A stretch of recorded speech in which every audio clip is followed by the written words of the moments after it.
Bismillahirrahmanirrahim. Assalamualaikum warahmatullahi wabarakatuh. Hari ini kita akan membincangkan satu topik yang menarik, iaitu masyarakat Lembawang di Sarawak.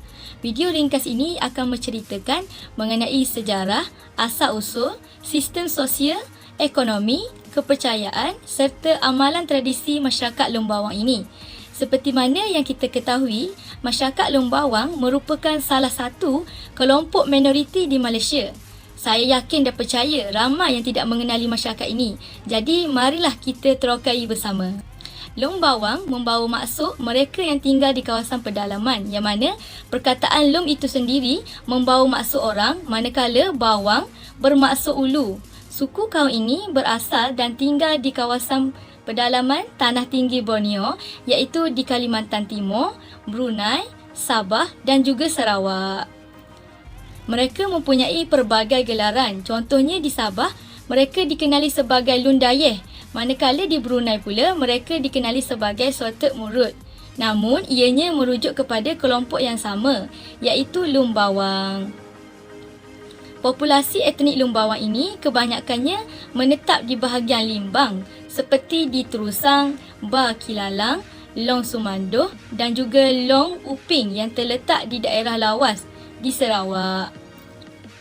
Kerana itulah tajuk kami ini memfokuskan kepada masyarakat Lembawang di Sarawak sahaja. Baik, seterusnya kita masuk pula mengenai sejarah dan asal-usul Lembawang ini. Pada awalnya, masyarakat Lembawang ini sendiri mengakui bahawa moyang mereka adalah bersaudara dengan moyang orang Kelabit kerana kedua-duanya ini tinggal berdekatan, iaitu di kaki gunung Batu Lawi. Menurut Jesse Moulton dan S.T. Jun, mereka mengatakan bahawa kedua-dua kaum ini saling bergantung dan berganding bahu antara satu sama lain, terutamanya ketika mereka menghadapi ancaman daripada kaum Lun Kelayan dan Lun Berian yang pada ketika itu merupakan musuh utama mereka. Namun begitu, seperti yang kita dapat lihat sekarang, kedua-dua kaum ini telah terpisah dan yang menariknya lagi, tiada siapa pun yang tahu sebabnya. Berdasarkan beberapa sumber kajian yang lepas, Lembawang ini didapati berasal daripada timur Kalimantan, iaitu di sungai-sungai Sesayap, Raya, Bahau, Kerayan dan Menterang. Yang menariknya lagi, suku kaum ini pada dahulunya juga terkenal sebagai pahlawan yang berani, penyerang dan pemburu kepala yang digulungi. Hal ini kerana mereka ini tinggal di kawasan pedalaman tanah tinggi yang menjadikan mereka ini mudah untuk menyerang musuh di kawasan tanah rendah. Namun begitu, budaya masyarakat ini telah banyak berubah kerana kedatangan Raja Bruk atau Raja Putih ini yang telah banyak mengubah mereka. Baiklah, seterusnya kita masuk pula mengenai sistem sosial masyarakat Lembawang. Secara umumnya, suku Lembawang mempunyai dua golongan kasta, iaitu kasta Lundu dan juga kasta Demulun. Lundu mewakili golongan atasan yang berpengaruh dalam masyarakat, manakala Demulun mewakili golongan rendah atau hamba. Hamba di sini lebih kepada mereka yang bekerja dengan Lundu, kemudian memperoleh gaji sebagai pendapatan. Orang kebanyakan dan golongan yang paling rendah adalah hamba yang digelar Demulun. Mereka adalah kepunyaan Lundu.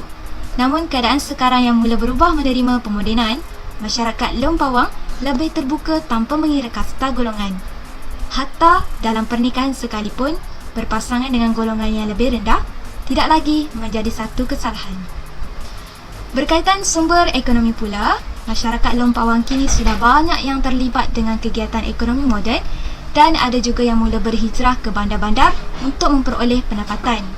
Namun secara umumnya, masyarakat Lembawang banyak mengusahakan padi disebabkan kawasan penempatan mereka yang berdekatan dengan sungai lawas. Aktiviti pertanian bagi Lembawang merupakan sumber utama rezeki mereka. Selain itu, masyarakat Lembawang juga menjadikan produk hasil kraftangan mereka sebagai sumber ekonomi apabila kesenian mereka mula mendapat tempat di hati masyarakat dan juga pelancong. Seterusnya adalah sistem kepercayaan masyarakat Lembawang. Terdapat dua pecahan, iaitu agama dan harta barang. Berkenaan agama masyarakat Lembawang, menurut pelancong, masyarakat Lembawang majoritinya memeluk agama Kristian setelah kedatangan Raja Bruk di Sarawak. Dan hanya sebilangan daripada mereka sahaja yang memeluk agama Islam, itu pun kerana mereka berkahwin dengan orang Muslim. Dan menurut Brian juga, mereka mengamalkan kepercayaan animisme sebelum kedatangan Raja Buruk di Sarawak. Kemudian mengenai pantang larang masyarakat Lun Bawang.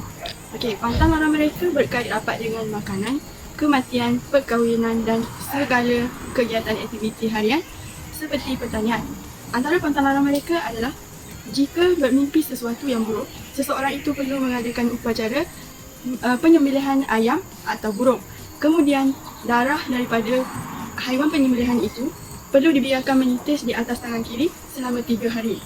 Selain itu, mereka juga percaya bahawa mereka dilarang membuang sebarang sampah makanan sesuka hati kerana perbuatan itu dipercayai perbuatan yang membazir. Selain itu, mereka juga percaya bahawa perbuatan tersebut akan menimbulkan kemarahan roh padi dan menyebabkan roh tersebut meninggalkan keluarga yang melanggar pantang larang serta hasil tanaman padi mereka turut akan terjejas. Baik, kini kita masuk pula mengenai amalan tradisi masyarakat Lun Bawang ini. Pertama, mengenai kebudayaan. Bagi cara hidup dan bahasa suku kaum Lun Bawang, ianya tidak banyak perbezaan dengan golongan kelabit. Malah lebih banyak persamaan dalam aktiviti seharian mereka. Dapat dilihat pelbagai jenis kebudayaan dan amalan yang diamalkan dalam etnik mereka. Antaranya ialah dari segi pakaian tradisi. Seterusnya, muzik. Bagi masyarakat Lun Bawang, mereka menggunakan 2 jenis buluh bagi mencipta alat muzik.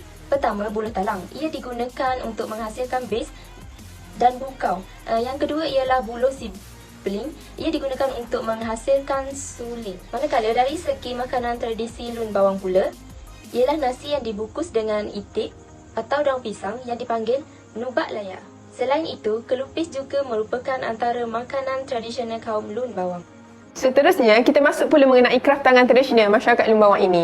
Terdapat 4 kraft tangan menarik. Antaranya adalah manik, tika, taah, kirep dan kulit kayu tulun. Baik, yang pertama adalah manik. Etnik Lun Bawang sangat terkenal dengan seni kraft manik tradisional kerana mempunyai nilai estetika yang tinggi. Bagi mereka, nilai kraft manik mereka begitu tinggi setanding perhiasan emas yang dipakai oleh wanita pada hari ini.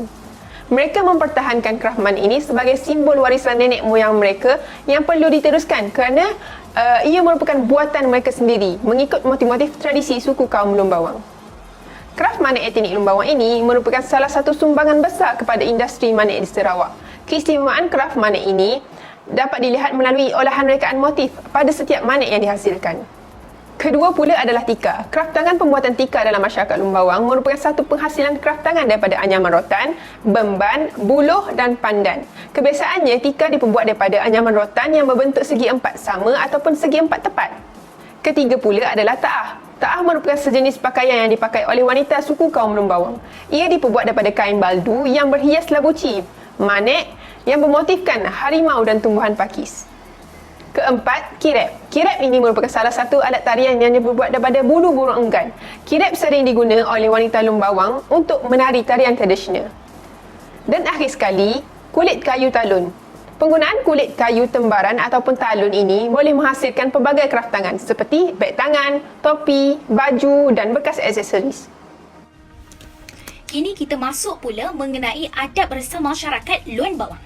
Adat resam ini terbahagi kepada 2, iaitu perkahwinan dan kematian. Pertama, mengenai perkahwinan. Seperti masyarakat pribumi Sarawak yang lain, masyarakat Lun Bawang juga mempunyai adat resam perkahwinan yang unik dan masih lagi dipertahankan sehingga hari ini. Adat resam perkahwinan ini diwarisi sejak zaman berzaman lagi dan sentiasa menjadi kebanggaan setiap masyarakat Lun Bawang sehingga hari ini. Adat resam perkahwinan masyarakat Lun Bawang biasanya bermula sekiranya si teruna sudah pun memilih si dara pilihan hatinya. Si teruna perlu memberitahu kepada keluarganya akan niat hatinya dan keluarga si teruna akan bertandang ke rumah si dara untuk berunding. Di dalam masa perundingan ini, segalanya akan dibincangkan termasuk tarikh untuk perkahwinan. Cuma janganlah ada sesuatu benda yang berlaku di dalam proses perundingan itu berjalan. Contohnya, ada benda-benda yang terjatuh kerana ini memberi petanda buruk dan risiko untuk perkahwinan itu ditunda adalah besar sekali. Suatu majlis perkahwinan diadakan, pengantin lelaki akan bertandang ke rumah panjang keluarga pengantin perempuan.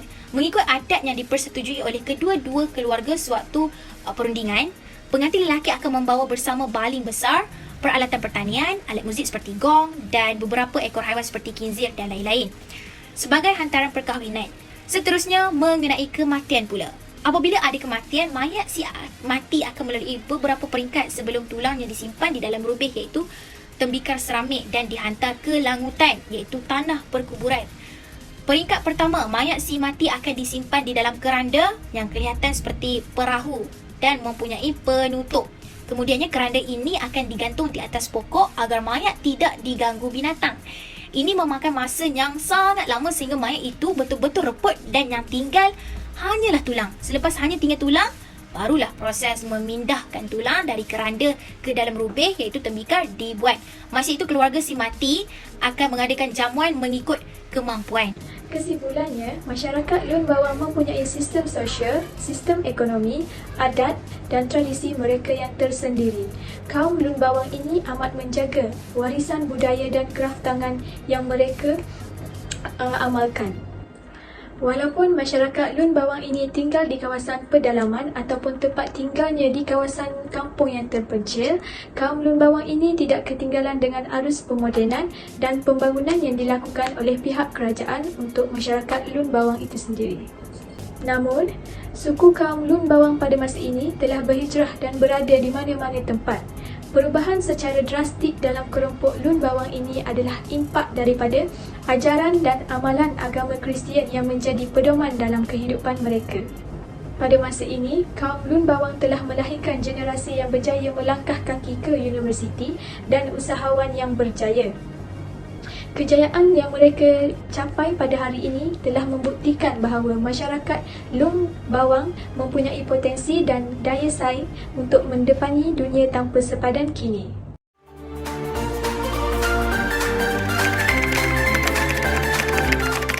Okay, saya rasa yang first kali cabaran dia sebabkan Lun Bawang ni etnik yang sangat minoriti kan. Jadi kajian mengenai Lun Bawang ni memang sangat sedikit.